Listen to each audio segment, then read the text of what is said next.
On this episode of Ask Sam, I'm going to talk to you about how you can shop like a business in your personal life.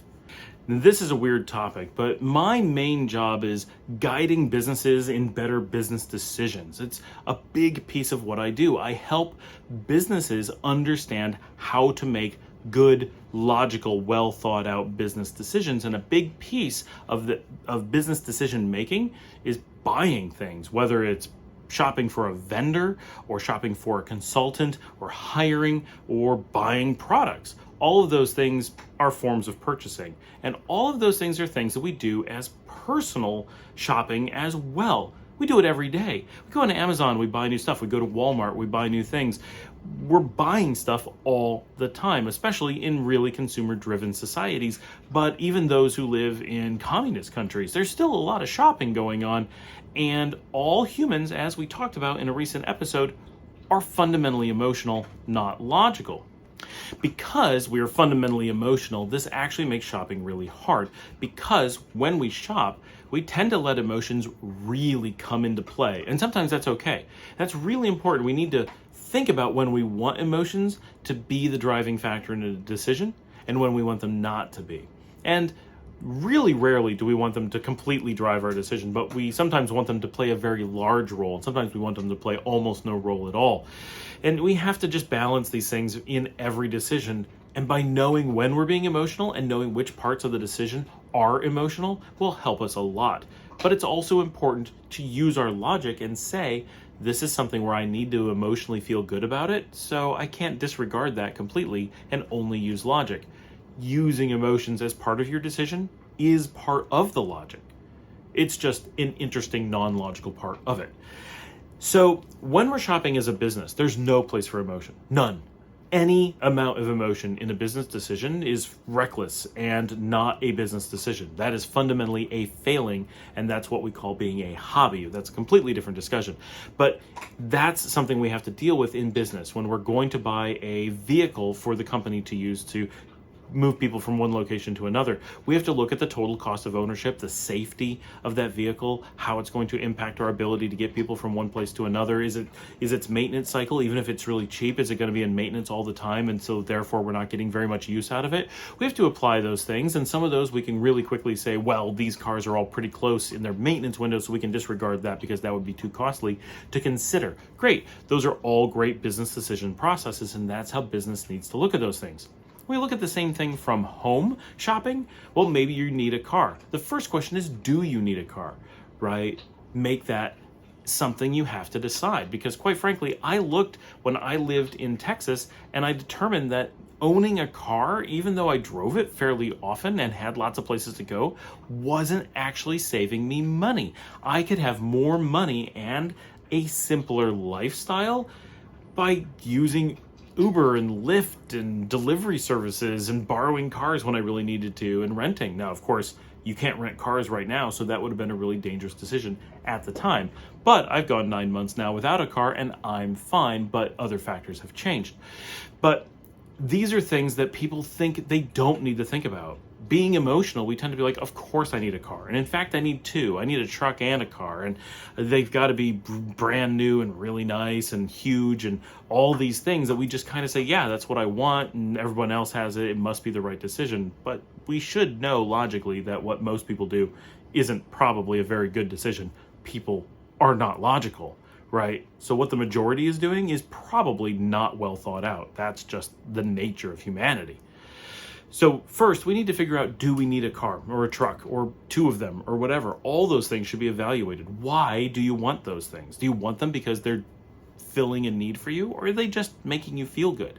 And are they making you feel so good that it's worth whatever cost they have over what its value is to you? And when you're looking at a car, sure, you're looking at this Toyota Camry, you're looking at this Ferrari F50. Yeah, can you afford the F50? Maybe, but does it make sense for you? Is it going to be cheaper to operate? Is it going to be, more fun to drive? I guarantee it is going to be more fun to drive, at least most of the time. But what's the dollar figure you're willing to put on that fun? Is that an emotional cost you're willing to pay over the practicality of the Camry? Right? Those are the kinds of things you need to compare. And when it's a car, we kind of understand this. And when it's a house, we understand it a little bit less, because houses we tend to be a little bit more emotionally attached to, and interior design is a lot harder to put a number on than the tires on your car. But these decisions go to everything in life, whether you're going to get a boat or how you're going to invest your retirement or what clothes you're going to buy. Are you going to go to a secondhand shop and take what there is? Or are you going to go to a designer store and pay top dollar for what essentially is the same clothing? Does that designer brand offer you value, whether emotionally or socially, or maybe it helps you at your job? Maybe it hurts you at your job. Are you really evaluating that? Is your boss looking at you and saying, wow, you spent a lot of money on designer clothes that does absolutely no good for you. You're a bad decision maker. I don't trust you in business. That's a real thing that may run through their mind. They may not write that down and write you up for it and say, don't promote them because they bought designer clothes. But they easily will think, wow, that's someone who's very superficial and easily misled by marketing. I question whether they should be making business decisions in my company. That's a subconscious thing that someone may be thinking. Those are things you need to think about as well. Why do you want to have any given object that you own? Why do you not want to have it, right? And compare those things. You can treat your personal life like a business and get much better purchasing. But remember, as part of the equation, what is my personal value from it? What is my emotional fulfillment from this object? I love to buy cameras, and I recently did buy some. And I spent months researching cameras, watching YouTube videos, looking at specs, testing things out, buying entry-level products from the vendors before I bought their top-of-the-line products, and comparing and figuring out what was going to produce the results that I needed for my work. But also I had to keep considering how much it was going to emotionally be fulfilling for me. And by taking a little bit more time, I was able to pull some of that emotion out of it and be like, well, okay, that's mostly emotional fulfillment. And logically, I can say, I know that that's only this important to me. And once I have this other one in my hand, I will be pretty happy. But to some degree, I have to say, this one camera might be just as good as the one I'm going to get, but it wouldn't be as emotionally satisfying. And I fear that if I get it, I may feel compelled to buy yet another camera. I need to not buy that one. Great. Using my knowledge of my own emotions to make a logical decision. At the end of the day, I feel that I made a really logical decision on what I purchased. I'm not going to tell you what it is, but I did put a lot of research into it. I put a lot of thought into it. I did a lot of self-analysis to determine what was going to make sense for me. And at the end of the day, I think that I got something that I'm going to love for a long time, that's going to work extremely well for my business needs, because I do use it for a business, and that it's going to make me just generally happy. And by making good personal decision making, right? The question may come up, well, what difference does it make? What if you bought the wrong camera? Well, when you buy the right things, when it actually does make sense, you're going to get a couple things out of it. One is the emotional fulfillment. You will get more emotional fulfillment if the thing that you buy or decide is emotionally fulfilling and logically fulfilling than if it's only one or the other. If you can get to a point where you're able to correlate those two things, you'll get more satisfaction from it and simply feel better. But because you will eliminate things like buyer's remorse. You only have buyer's remorse because, and go watch the episode on being emotional. Buyer's remorse comes when we have an emotional reaction to having made an emotional decision and realize that our logic doesn't justify it. That's where that remorse comes from most of the time. So eliminate that by making better decisions, and also by making better decisions, just like in business, by spending less and getting more on a recurring basis. Every time we make a decision, suddenly we have more to buy with in the future.